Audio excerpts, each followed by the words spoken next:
definitely some stutter there. Yep, more stutter there as well. Yep, nice bit of stutter. Ladies and gentlemen, welcome to Elden Ring on PC.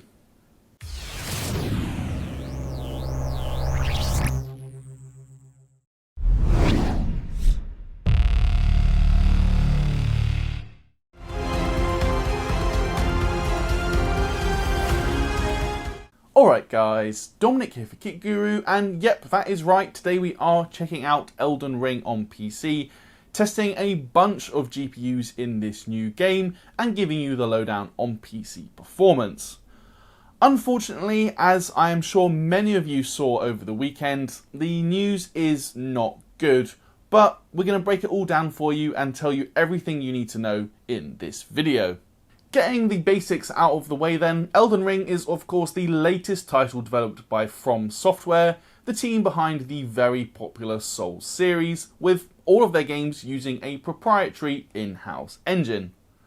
For Elden Ring on PC then, we'll start with a quick look over the settings menu, with the main video options letting you choose resolution and pick one of 4 quick presets. There is an advanced settings menu, however, with, I would say, a good amount of tweakable options here, so hopefully that will bode well for performance scaling, but we will get to that later in the video. Today though, we are focusing on the maximum preset and seeing how that performs across a range of GPUs, but we do also check out a few cards running the medium preset as well. For our benchmark pass then, here I tested in the Gatefront Ruins area of the game, just after the player gets your spectral steed named Torrent. There's a bunch of enemies who pop up on screen here, and you do move at quite a pace on the horse, so I found it a fairly demanding but also highly repeatable area to test over the first hour or two that I played.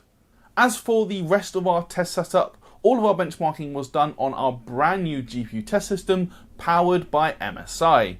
So this is built around Intel's i9-12900K CPU, and that is plugged into an MSI Z690 Unify motherboard, while we also have 32GB of ADATA XPG Lancer DDR5 memory clocked at 6000 MHz.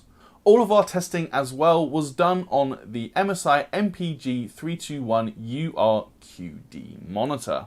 Lastly, we are of course using the latest game-ready drivers, both of which promise support for Elden Ring. So for Nvidia, that was the 511.79 driver, whereas for AMD we use the Adrenalin 22.2.3 driver. Kicking off our testing then at 1080p using the maximum preset. The first thing you'll notice is I've only tested 11 GPUs, when usually I like to test about 30 or so to really cover a wide range of hardware. The reason for this is twofold. So first of all, Elden Ring has a 60 FPS cap, and anything above a Vega 64 or so is going to be coming up against that 60 FPS cap at 1080p. The second reason is that no matter what GPU you have, stuttering is just very present in this game, which is actually why I felt it was necessary to add in the 0.1% low data, as even the 1% lows don't tell the whole story here. In actual fact, to get a complete picture of what's going on, we need to look at a frame time plot. In a game with a 60 FPS cap, testing with an RTX 3090 at 1080p, we really would expect a smooth 60 FPS, which would equate to frame times of 16.7 milliseconds. A perfect 60 FPS with perfect frame pacing should result in a completely straight line when looking at the frame time plot. But that is clearly not what we get. Multiple stutters are visible here, with frame times exceeding 20 milliseconds on numerous occasions, and spikes over 25 milliseconds are also observed 3 times. In-game, that sort of frame time inconsistency is visible as a stutter, which I noticed both during open world traversal and when fighting enemies. It's these spikes which contribute to the very erratic 0.1% low numbers that we see on the chart, as there is just no consistency in terms of the frame delivery. Of course, some GPUs won't be able to hit 60 FPS to begin with, so we would there expect frame times above 16.7 milliseconds. Even then though, it's still about the consistency of the frame delivery, which we just aren't getting from either the GTX 1060 or the RX 580, with both still showing those spikes in the frame times, simply resulting in a stuttery feel. For me, this really is just the perfect illustration as to why it's so important to look at more than just the average frame rates. Performance looks actually pretty decent, with most cards we tested able to hit 60 FPS at maximum settings when looking at the average frame rate, but as we have clearly shown here, that only tells a very incomplete story about real-world performance. Stepping up to 1440p then, honestly, not a lot has changed. Of course, the 60 FPS cap does prevent us seeing scaling go beyond that figure, but the stuttering is a fundamental issue of the game, so even GPUs that are hitting the 60 FPS ceiling in terms of the average frame rates still exhibit big issues. Here we can show another example of this time looking at the RTX 2080 Ti and the RX 6800 XT. Now, clearly both can average 60 FPS at 1440p maximum settings, but both GPUs also showcase the very poor frame times that are inherent to Elden Ring, with clear spikes and general inconsistency. As a general note as well, frame times do appear to be slightly worse on AMD GPUs across the board, but that said, you will notice stutters on any GPU, so honestly I don't really think that is much of a point to make. It's clearly a fundamental issue with the game rather than what graphics card you own. Now, I did also test a handful of GPUs at 4K, but honestly, even with the 60 FPS cap, only the RTX 3090 was really able to hit that ceiling, though admittedly the RX 6800 XT did come close. Even then, however, as you have probably got the picture by now, there are still frame time issues at play, with the frame time plot once again looking very inconsistent for both of those GPUs. Clearly then, based on all of that data, From Software has a lot of work to do to fix these stuttering issues, which really are a major issue for PC players. In fairness, Bandai Namco has already addressed the performance issue, so patches should be on the way, but if you're playing right now, performance really is very unsatisfactory.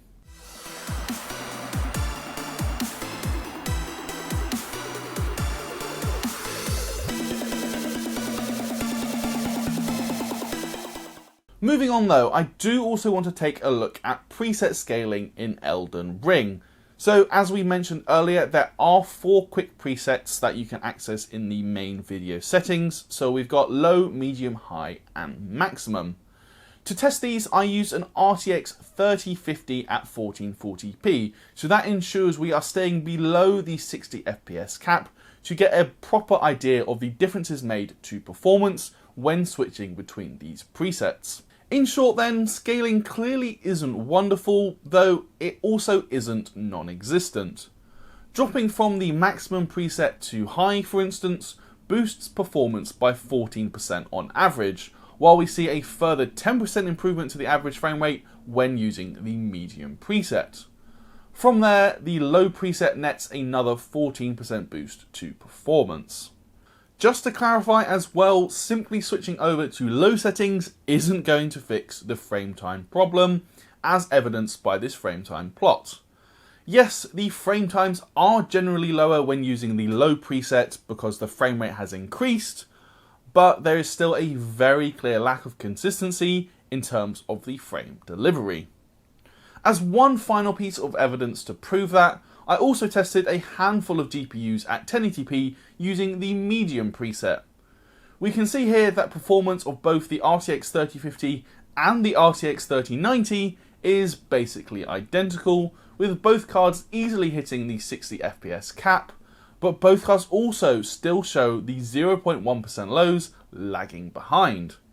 The fact that even the RTX 3090 can't deliver a locked 60 FPS experience at 1080p medium settings should be all the proof you need that Elden Ring has serious problems.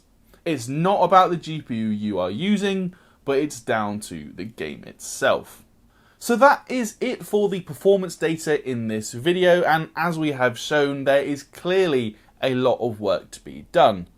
Even if we put those major performance issues to one side though, based on the first hour or two that I played through in Elden Ring, I did notice a few other things that I wasn't happy with, which also need some work. The first of these is the pretty obvious texture pop-in. I noticed this most when riding fast through new areas, with grass and shadows visibly popping into their higher quality assets as you ride by, but it is also noticeable on foot too, to a lesser degree. For me, honestly, I did find this quite distracting, so I would like to see further work done to help reduce just the starkness of these transitions. I also find that the anti-aliasing used in Elden Ring leaves a lot to be desired. To my eye, there is just a lot of visible shimmering going on, noticeable on both distant foliage and your character's hair in the foreground, to give just two examples. This gets even worse at medium settings as well, where the game just looks incredibly fuzzy. I think this could be an area that DLSS would improve upon big time, but of course that is missing from the game as well. And then finally, shadows just look broken when using either medium or low settings. They're very flickery, very unstable, and just look very janky. So again, it's just another thing that needs work. And if you do dial back the settings, be sure to keep shadows on high. That is going to do it for now though, guys. Honestly, just going through this whole video has made me feel pretty depressed. I'm just very disappointed with the state of Elden Ring on PC. So personally, I'm definitely going to wait for another patch or two until I carry on with my playthrough. I do want to hear from you guys though, so if you have already been playing a lot over the weekend, do let me know how you got on. Let me know your thoughts on the gameplay and performance down in the comments below. Please do also like and subscribe if you haven't already, and why not come chat with us on our Discord server, which is linked in the description. While you're there, you can also find a link to our merch store, and if you're feeling particularly generous, you could even consider backing us on Patreon, where you can see some of our content early and get access to exclusive giveaways. For now though guys, that really is going to do it for this video. I'm Dominic 4K Guru, and I'll see you in the next one.